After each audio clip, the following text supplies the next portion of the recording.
Thank you, Rosemary. Thank you for a lovely introduction. Plant scientist, that sounds important.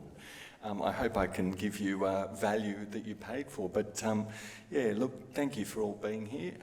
My name's Adam Benjamin. I have been a grower. I've been a licensed cultivator, and out of that was born Standard Botanic, the only dedicated cannabis nursery in Australia. So what I hope to be able to give you today is really the fundamentals of the economics behind what it takes to grow, in our opinion, a profitable premium Australian flower, and some of the fundamentals that feed into that. So it's lovely we're in a patient-centric business, but you've got to be in business to produce all this affordable medicine. We see a lot of field of dreams, which is great, but I'm not so sure the just build it and they will come model always works. So really what we're looking at with field of dreams is we know that medical cannabis is still in its embryonic stage. There's clear demand and price signals from the market that exist, but businesses are demonstrably struggling to completely identify and meet the market. Whether it's from the overseas influences and are we like the US or are we like Canada or Europe, that's one question. But our view, and this is reflected in how Standard Botanic aims to help its customers, the licensed growers, is the premium flower end of the market is where the Australian grower really should be focused in terms of the economics. That's not to say that companies don't want to find their way into the extracted manufacturing space, but we believe that's a money pit given the input costs in Australia versus plenty of the other countries. In contrast, however, flowers are demanding and commanding a very high multiple and a price premium, and showing a lot of buffer to the commoditisation. The other side that some of you guys, if you are in business, in cultivation, will already know, but some of you who are yet to get into it, pre-operational, if you are in the growing space, is disease and pests and viruses, and the risks associated to these things are very real. These are not just operationally, hey, how do we clean or how do we manage the integrative pest management?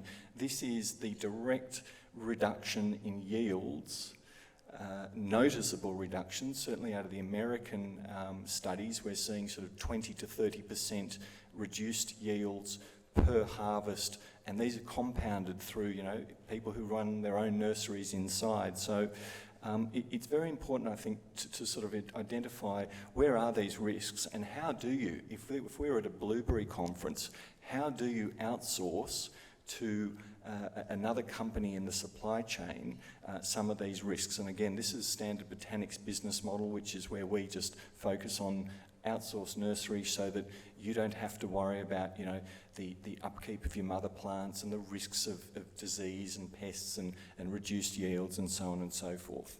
And by the way, there's a lot of upside, so I hope this is just giving you more of a reality into what I've been to growers out there in Australia already, and they will do their best to bring things in from overseas, import seeds from wherever it might be, and we see the viruses coming straight into Australia. So it is the economics, I think, that underpin a successful operation, certainly a cultivation operation.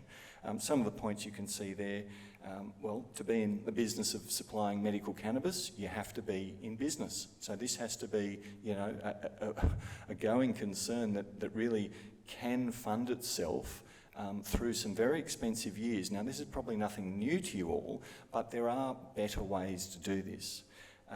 Obviously, you have to be producing a product that the market wants. So you spend the next sort of 12 to 18 months in plant development, or, transitioning from an imported product to a homegrown product.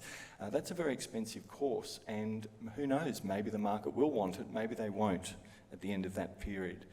Of course, you've got to produce reliably. I think this is where Australia has an exceptional moment in history where we have medical cannabis, and it's a very different industry if you go to North America. I spoke last November in Las Vegas at MJ BizCon. there were 35,000 of us, not just 450. And there, it's fad-driven. This doesn't breed stability and reliability. Yes, there are occasional exceptions there, but they need stronger, better, different. So we're in medical cannabis where, off the back of the TGA talk, tolerances are very tight here, which again gives Australia a great opportunity to sort of excel.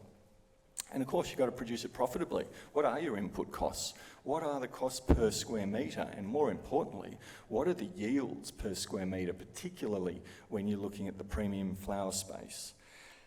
So understanding and addressing a lot of this comes down to the genetics of your plants. If you want to, play that genetic seed lottery by importing something from overseas, I'm not saying you're not going to win that ticket. You may win the lottery, but it's going to be a long and expensive process. And again, there are better ways to do it. I don't want to keep, drumming home the same point, but if we were at a blueberry conference, it's a no-brainer to be outsourcing your genetic supply to a nursery. And I just part of what I'm hoping to illustrate to you is do what you do well and actually do what you do the best. If you're going to be a grower, be a great grower and outsource.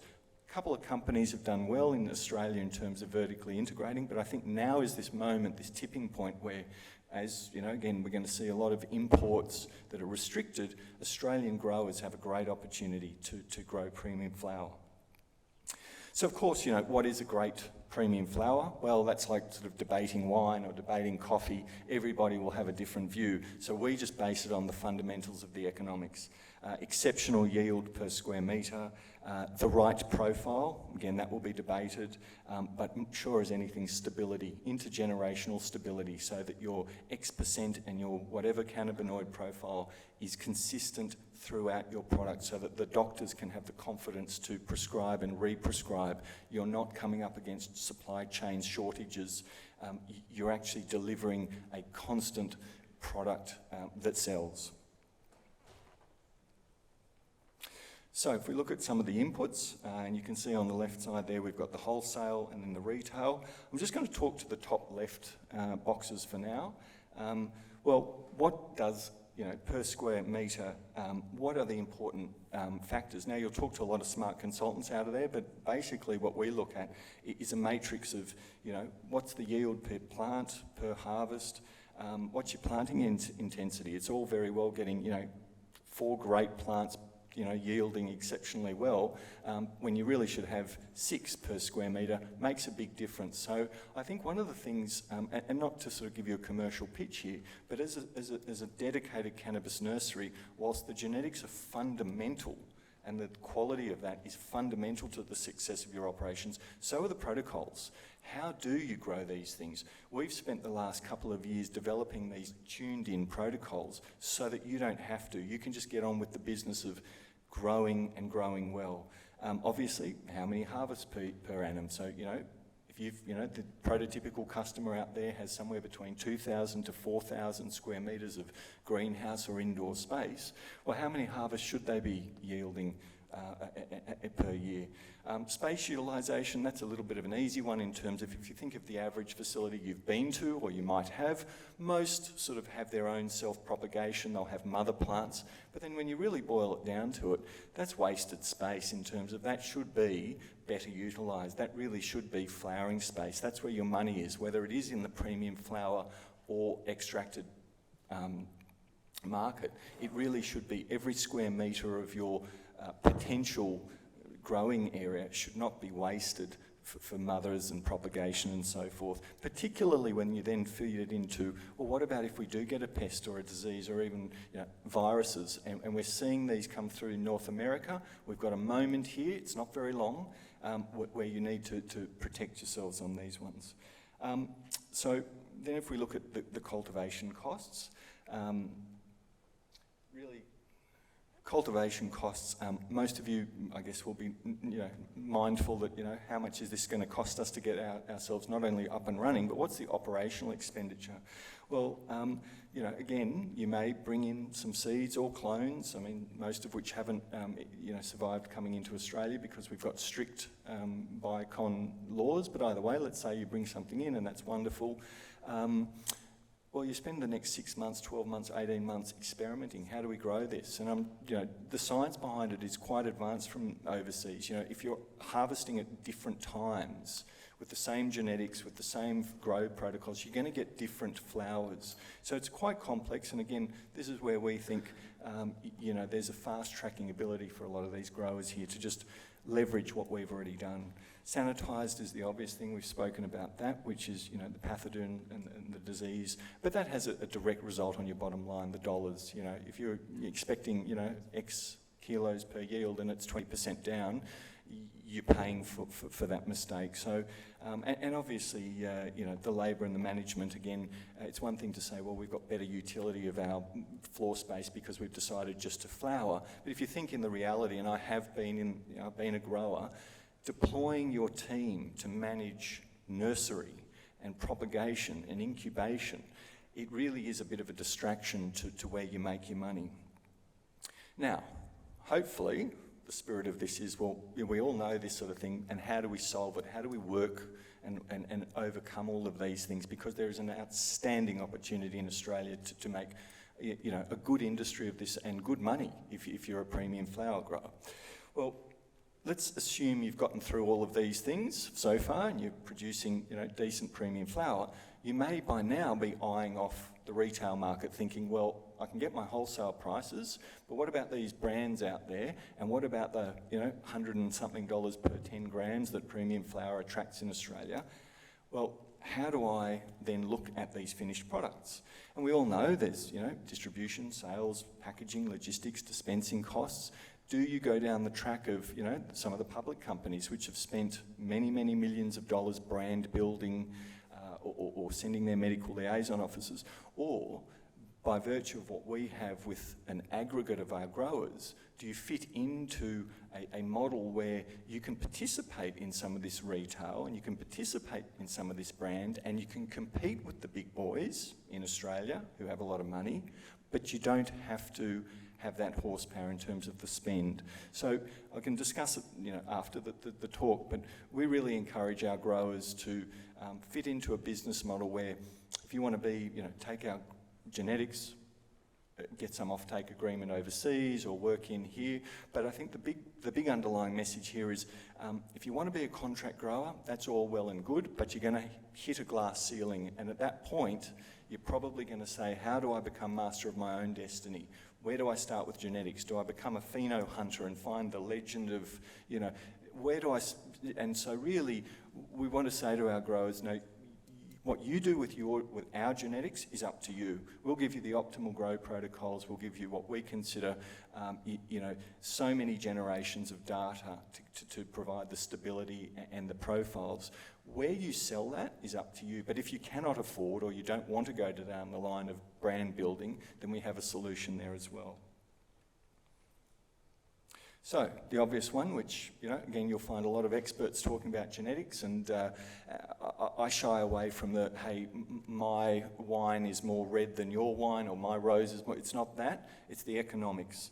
What are we looking for with these, elite genetics, these proven plants? Well, the obvious one is the market fit. Does it actually sell?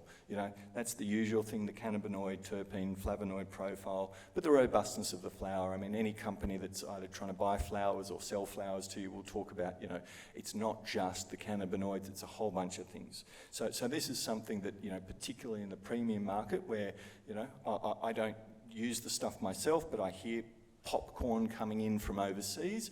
Again, this is where Australia has an outstanding opportunity to excel, in the premium flower space. So how do you do that? Hitting the target, hitting the seed lottery. Well, look, you could import a whole bunch of things, and you could try, the US, but then the first thing, you hear about some amazing breeders out of the, California. Well, it's illegal. It's illegal to get anything. There's only a handful of people out of the US, and there are some outstanding breeders, but you've sort of got to think, well, look, that's a very different market. It's a fad-driven market. It's not really where Australia's at, but that doesn't stop people trying. And look, again, from my talk at MJ BizCon in November. They were remarkably refreshing, the US guys. The honest feedback on the floor was, we've got a long way to go with our genetics. So great at marketing, but at an agricultural end, they were pretty honest. So how do you get to elite genetics? Do you breed your way there? Well, again, there's going to be some fancy fast-tracking companies out there, but the bottom line is rubbish genetics in equal rubbish genetics out, or average genetics in hits your glass ceiling very quickly. If you're a grower, I haven't come across too many agricultural companies, tomato, roses, so on, that breed their way to their own crop. They want to grow something, they source it from a nursery, because there's significant time and commercial costs. And it's not a near-term solution, breeding, it's long-term, and we all know there's such a raft of targets. What are you aiming for? Is it potency? Is it disease? Is it... So again, that's a long-term thing. We know in the market, you know, there's a bit of a fad at the moment. Everyone seems to be chasing THC. Is that everything? Or maybe it's not, you know. Look at the data out of Europe. CBD flowers are the fastest growing products in the CBD market. The obvious one, which a lot of you already know, is the rest of the profile, terpenes and flavonoids. I'm mindful of the clock, so yes, thank you. Thank you. I'm going to get the cane to be put. But so how do you solve this, and how do we assist solving this? Again, it's not a sales pitch. It's just to say it's the reality of agriculture. Maybe cannabis is different, but I don't think that, you know, the ninth major agricultural crop in the world, which is what cannabis is fast becoming, is anything different other than it's a very highly prized commodity. So yeah, you know, outsource your propagation by dedicating all your floor space to flowering, and that way, you know, you're maximising the return per square metre. Obviously, it simplifies management. We touched on that point in terms of your own nursery. Why be an in-house nursery when you know, can outsource that? The other thing, which again, if we just park the idea of, you know, my genetics are better than your, you know, that sort of concept, it's really the grow protocols. It's that you really do not want to spend the next 12 to 18 months, no matter how sophisticated and advanced your team, it costs significant money and time. And so to be able to offer you, any company, our optimised grow protocols, which you probably will improve on, and those are sort of moving, you know, up your yields. We find it's very helpful for our customers, which obviously feeds into the economics. And I think this is the last point, just to reiterate, the disease and pest cannot be overstated. The direct reduction in yields, it's just so significant, and unfortunately you only find out about them after you've harvested. To the degree that what does this actually result in our bottom line. So how do we look to solve this for you guys? Because again, Australia presents itself as an outstanding industry to not only lead the world, but make significant money. Well, you do need better plants in your operations and in a timely manner. You know, so that you can have better operations, you've got consistent return on yields, and ultimately you have a better business. So thank you for allowing me to go over time and paying attention. Thank you.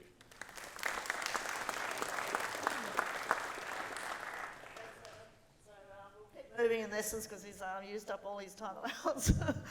So our next speaker is Kyle, who's going to talk to us around licensing and helping navigate those challenges. Thanks, Kyle.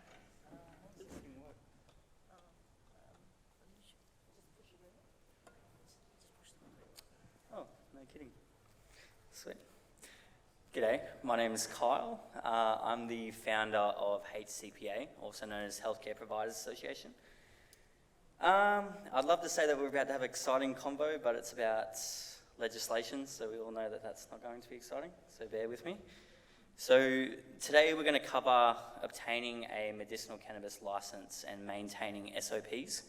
So I realised at the last couple conferences that I attended, we don't really cover information for the new guys coming in. So in my very short 15 minutes, I'm going to try to cover as much as possible for the new guys. Thank you. So I guess just to start off, when starting a medicinal cannabis business, we want to first look at what kind of medicinal cannabis business we want to start, what kind of business model. So there are quite a few business models involved in medicinal cannabis. The first being research, which is more like your clinical trials. You've got your cultivators, so they're your beautiful growers that we've been seeing around. We've got the production, so that's more harvesting, drying cannabis, preparing it for manufacture. And then we've got your manufacturers, so turning the produced product into its final form, which is the medicinal cannabis products such as creams, oils, capsules, and more. We've got your prescribers, so that's giving patients access to the physical product. And then your dispensary, and that's providing the product direct to the patient themselves. So for the doctors and nurse practitioners and pharmacists that I've been seeing around that are interested in understanding SAS or prescribing or dispensaries, I'm not going to cover those today, because again, I've only got 15 minutes. But I've broken down the rest into 9 core areas. So I guess we'll start off with the first one. So the first one, that's the research. So when starting a medicinal cannabis business, you want to understand 2 things: the market, but also you want to understand the regulatory requirements. Why do you need to understand the market? Well, you want to make sure that, number one, you're actually going to do well. You're going to really target people that need the help.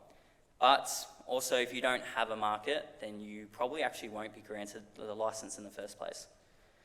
And considering that the market's growing at 30% compound annually, or 70 million now to 700 million in 8 years, we want to make sure that we're targeting, again, that right market. So that's through research and analysing the market, understanding the future trends. So that's why we need to do that. And then with the regulatory requirements, again, the fun stuff, we would also want to understand what kind of licenses and permits are we actually going for here, both Commonwealth and state. Am I even a fit and proper person to be able to do this? What about the product that we're actually going to be doing? What are the requirements behind that product? Supplying, what are the limitations with that? Advertising, I know there's lots of limitations behind advertising. And then your B2B partnerships. So again, you probably won't be granted a license if you don't have the right B2B partnerships. After we collect the research, we want to move on to the second phase, which is creating a detailed business plan. So within the business plan, we want to look at things, again, putting that research into practice. So are we doing a cultivation business? Are we focusing on production or research or manufacturing? And then diving deeper to the more intricates. You know, are we focusing on low CBD and higher THC? Or the opposite, what type of strains are we focusing on? And what are we refining? What kind of formulas are we going to be using? Of course, we want to look at defining your target market as well, determining the estimated scope and size of the actual operations, your budget, your financial structure, and then again, business risk assessments, all in this plan. If we can nail that, we can move on to number 3, which is selecting the site. So when selecting the site, we want to look at considerations such as the regulations, because there are quite a lot of regulations behind the sites that we want to access. The area and location, do they fit the requirements of the government? And then of course, is it suitable for us to conduct business there? Does it make sense? Is the supply chain good there? Is the access to things such as water, is it suitable for the business operations that we wish to do in general? And then from there, we can select that site. So number 4 is starting to develop a quality management strategy. So this is where we make sure that whatever we're focused on, whether it's cultivation or production or manufacturing or research, that we have a quality outcome. Because at the end of the day, we want to make sure, being in this space, that the outcome is always to the highest quality. Once we develop that, usually through a consultant, we would then move on to number 5. So this is an important step. This is actually designing the facility and infrastructure for what we're going to be doing. So this is split up into 2 sections, which is your site plan. So that's the plan of the physical site that you're going to be doing construction on. And then your floor plan. So that's the plan of the sites that are going to be, the buildings that are going to be on the site itself. So we've got to understand some considerations with this. So again, when we did that research, we want to understand the regulatory requirements. We want to make sure that, again, when we're designing this site and when we're designing these floor plans, that it's efficient, it's an efficient infrastructure, because we'd want to get things done very efficiently. Sorry, this is my first time speaking, by the way, so I keep on stuffing it up. We'd want to look at things such as how material is going to be moved from one stage to another, how the rooms and areas situated, the size and location, is it suitable for what we're doing? You know, are we going to be growing, if we're growing 5,000 or 10,000 plants, is the facility viable for that? And then considering the security arrangements. So once we've done that, we can start designing the site plan itself. And when we design the site plan, we want to look at the boundaries. We want to include all buildings and structures that will be on the site, all entrance, exits, points of access to the site, including gates, fences, security barriers, the usual.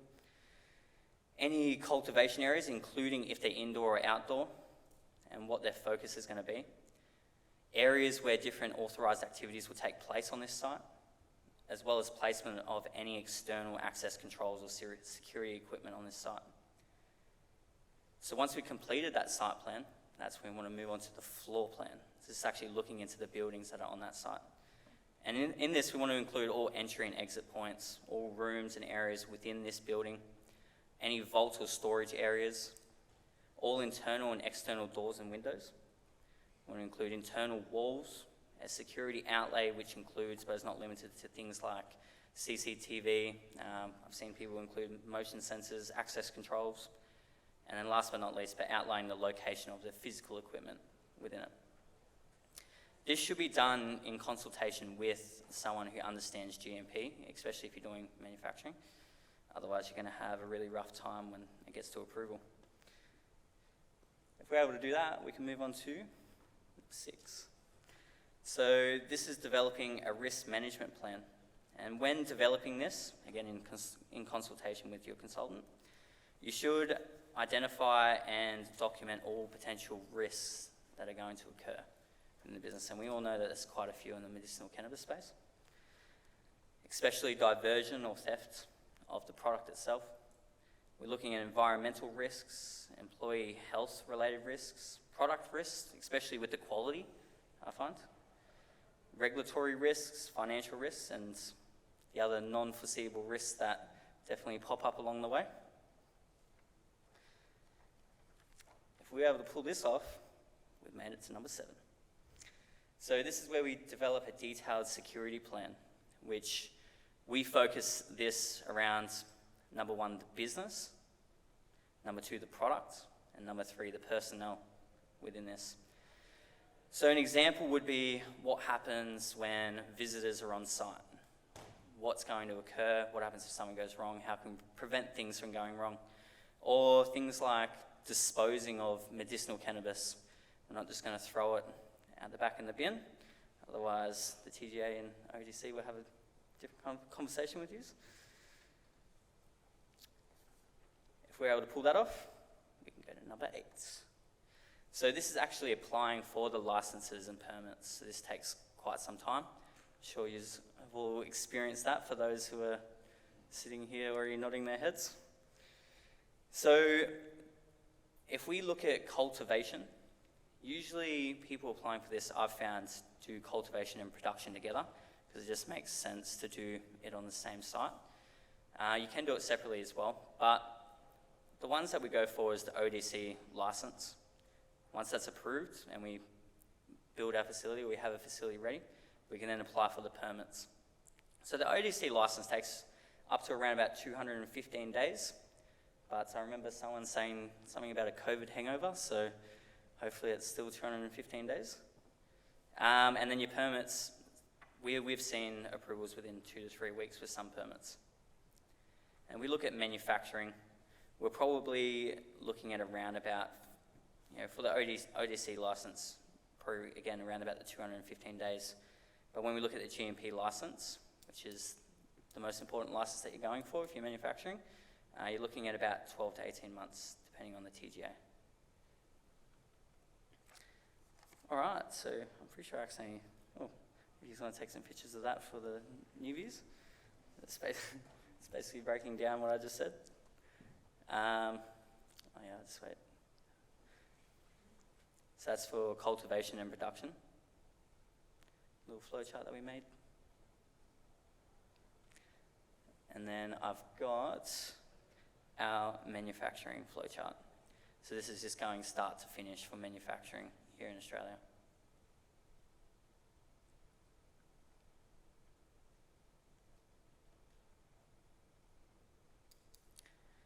All right.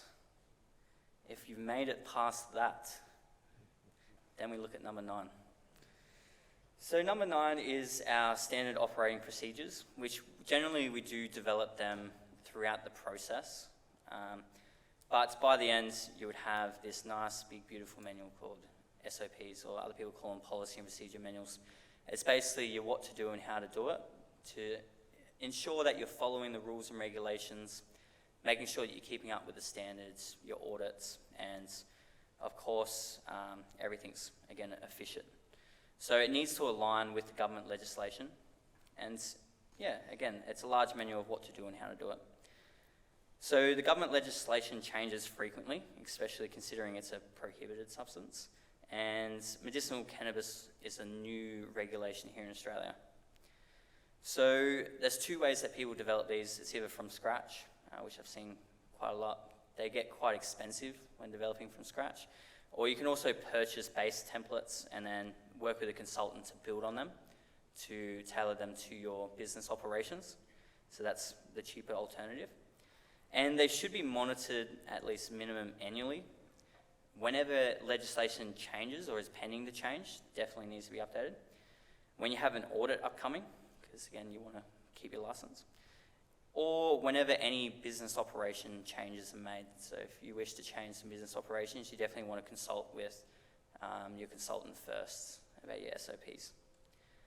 So I guess, yeah, here at HCPA, look, I started this about 6 years ago, and I have 80 specialists now here in Melbourne, which focus on all areas of medicinal cannabis, SDA, NDIS, and whatnot. But we're here to educate everyone and provide a lot of experience from a lot of very switched on people who know the industry inside and out. So if you want to learn anything, or if you're struggling with some problems or need consultation, feel free to pop over our booth at HCPA, and we would love to help you out. Awesome. Thanks. Thank you very much, really appreciate that. So we'll keep moving through, and if there's a minute or 2 at the end, there are a couple of questions coming through, so we can do with those. So next up we've got Nick Owen, who's, as I said, who's our sort of researcher technology perspective on some of these industry challenges. Thank you, and good to be here. This is actually the first time I've presented this for medical cannabis applications. But what we've sort of developed over the last 5 to 6 years of research and development, particularly for pharmaceuticals more broadly, is what we believe is the first fully end-to-end and product integrated supply chain monitoring technology for pharmaceuticals. So what's the problem? Substandard, diverted, misused, and counterfeit products.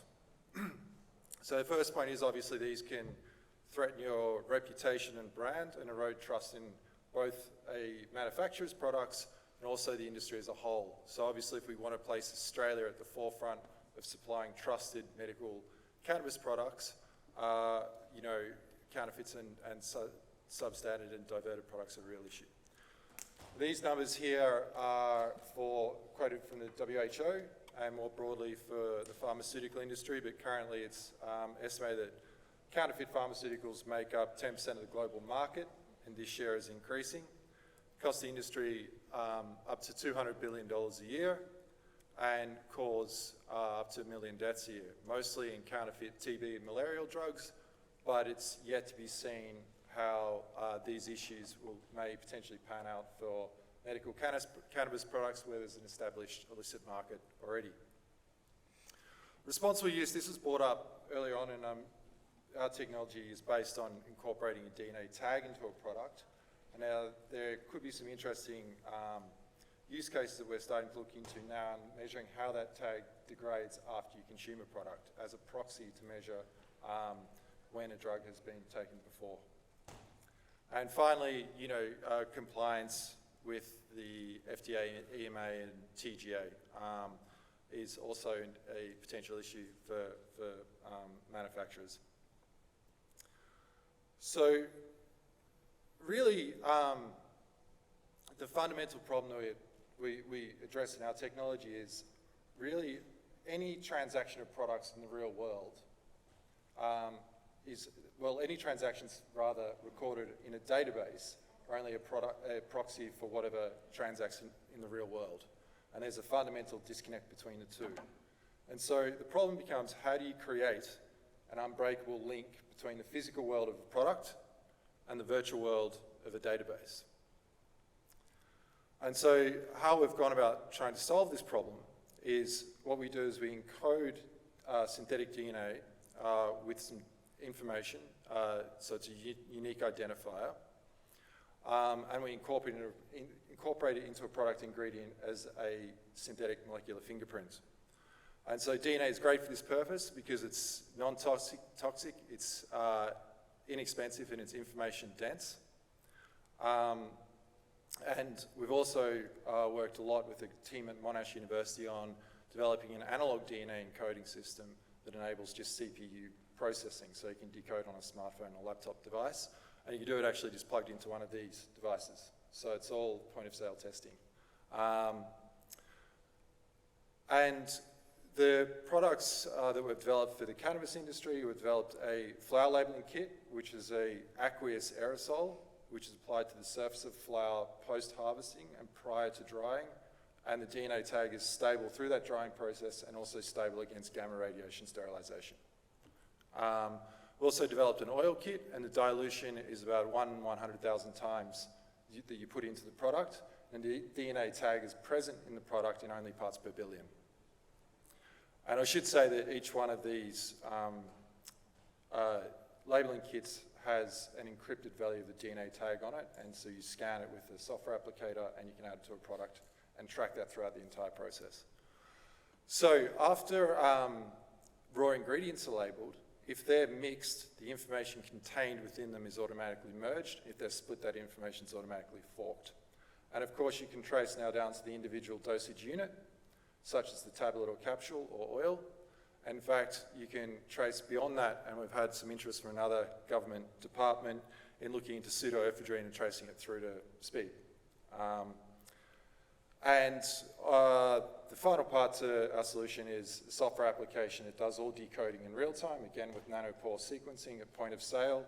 We've developed some room-stable reagents and testing kits, so they're only mixed together like a rat test, and we can process up to 8 samples in under 25 minutes, fully end-to-end, with an unlimited number of tags in each one. So the idea really is to be able to trace any product anywhere by anyone, so designing all the hardware and complexity out of those processes. So what does this sort of look like very briefly in the real world potentially? So up the top we've got transactions recorded virtually on a database. Down the bottom we've got physical transactions. And so what we can do is add a DNA tag to some flower material. We can extract some resin. I'm running low on time, I've got only 5 minutes.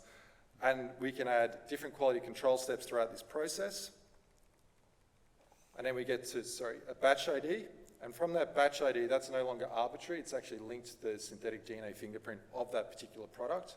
And then we can hash that with a counter to generate a serial number for each package and drop that into product serialization architecture in that data matrix code instead of a serial number. So no longer is the serial number linked, like arbitrary, it's linked to the actual product.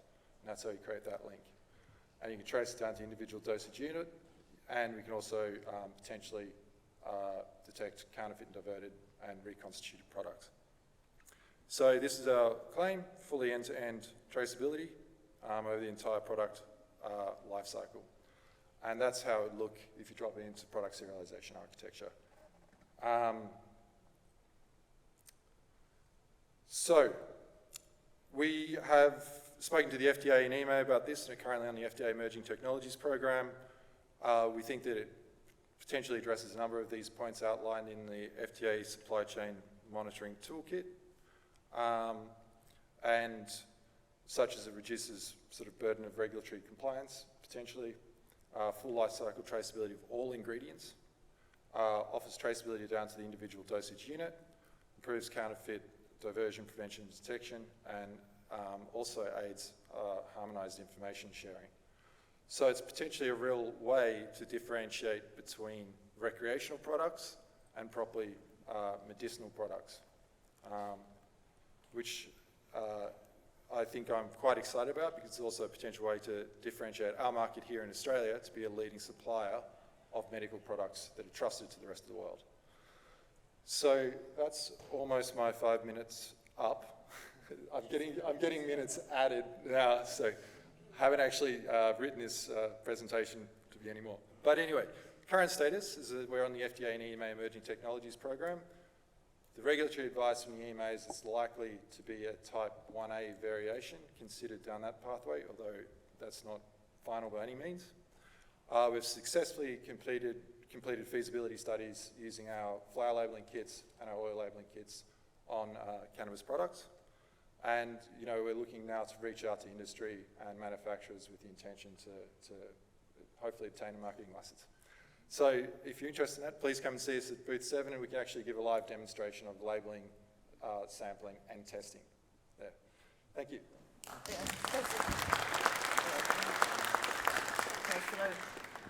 okay, I'm conscious that we are eating into afternoon tea time, but just have one quick question here for Adam.